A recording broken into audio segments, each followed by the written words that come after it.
नमस्कार, घटना चक्र बुक वीडियो के इस शैक्षणिक मंच पर आपका स्वागत है।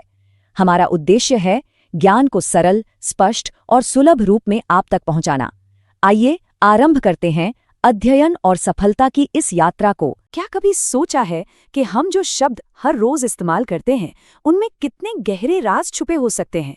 आज हम ऐसे ही एक शब्द की पहेली को सुलझाएंगे और साथ में समझेंगे हिंदी व्याकरण का एक बहुत ही मजेदार कॉन्सेप्ट, संप्रदान तत्पुरुष। तो चलिए एक शब्द लेते हैं, रसोई घर। सुनने में तो भाई बहुत ही आम सा शब्द है ना? लेकिन क्या कभी इस पर गौर किया है कि ये असल में बना कैसे है? ये सिर्फ दो शब्दों को जोड़ देने से नहीं बना, नहीं, इसके पीछे एक लॉजिक है, एक पूरी कहानी छिपी है। तो ये सिर्फ एक शब्द नहीं, ये है एक पहेली। और चलिए मिलकर इस पहेली को सुलझाते हैं। पहली नजर में तो मामला बड़ा सीधा साधा लगता है। एक शब्द है रसोई और दूसरा है घर, बस हो गया रसोई घर। लेकिन असली जादू इन दोनों के बीच के रिश्ते में छिपा है। और यहीं पर असली राज खुलता है। रसोई घर का मतलब सिर्फ रसोई और घर नहीं है, इसका पूरा मतलब है रसोई के लिए घर, अ हाउस फॉर कुकिंग।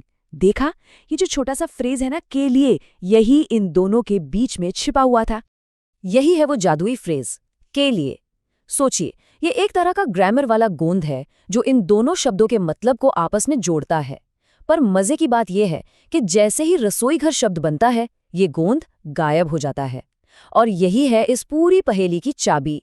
तो अब सवाल ये उठता है कि क्या ये सिर्फ एक इत्तेफाक था? जी नहीं, ये कोई एक बार का जादू नहीं है, बल्कि हिंदी भाषा में छिपा हुआ एक बहुत ही कॉमन पैटर्न है। चलिए इस पैटर्न को थोड़ा और खंगालते हैं। चलिए एक और उदाहरण से इसको टेस्ट करते हैं। शब्द है देवालय। क्या लगता है, क्या इसमें भी वही छिपा हुआ लॉजिक काम कर रहा होगा? बिल्कुल, एकदम सही पकड़ा। देवालय को जब हम खोलते हैं तो हमें मिलता है देव के लिए आलय, यानी भगवान के लिए घर। यहाँ भी वही के लिए छिपा हुआ है। अब तो पैटर्न एकदम साफ नजर आ रहा है ना? तो इस सब से हमने क्या समझा कि एक छोटा सा फ्रेज के लिए गायब हो जाता है और उसकी जगह एक नया, छोटा और मजबूत शब्द बन जाता है। और सोचिए, ये चीज भाषा को कितना स्मार्ट और खूबसूरत बना देती है। अच्छा, तो ग्रामर की दुनिया में इस पैटर्न का एक खास नाम भी है। अब जब हम इसके पीछे का लॉजिक समझ ही चुके हैं, तो चलिए अब इसका ऑफिशियल नाम भी जान लेते हैं। इसे कहते हैं संप्रदान तत्पुरुष समास। सुनने में शायद थोड़ा मुश्किल लगे, पर इसकी परिभाषा वही है जो हमने अभी सीखी। सीधी सी बात है, जब संप्रदान कारक का निशान यानी कि हमारा के लिए शब्द में से लोप हो जाता है, मतलब गायब हो जाता है, तो ये समास बनता है ना? बिल्कुल आसान।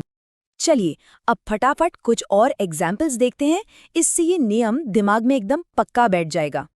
तो देखते हैं। देशभक्ति यानी देश के लिए भक्ति।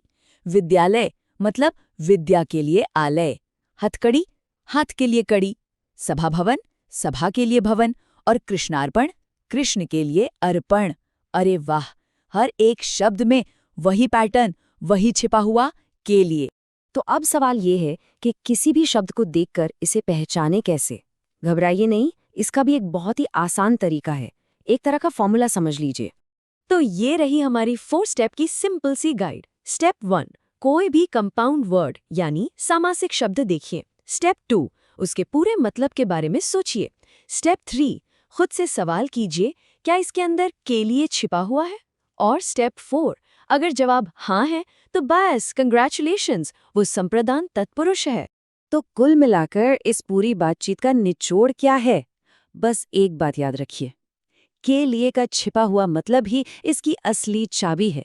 अगर ये पकड़ में आ गया तो ये नियम कभी मुश्किल नहीं लगेगा। तो अगली बार जब भी कोई ऐसा शब्द सामने आए तो एक पल के लिए रुककर सोचिएगा जरूर। क्या पता उसमें भी ऐसा ही कोई राज छिपा हो। आखिर हमारी रोजमर्रा की भाषा में ऐसे और कितने ही रहस्य छिपे हुए हैं, है ना?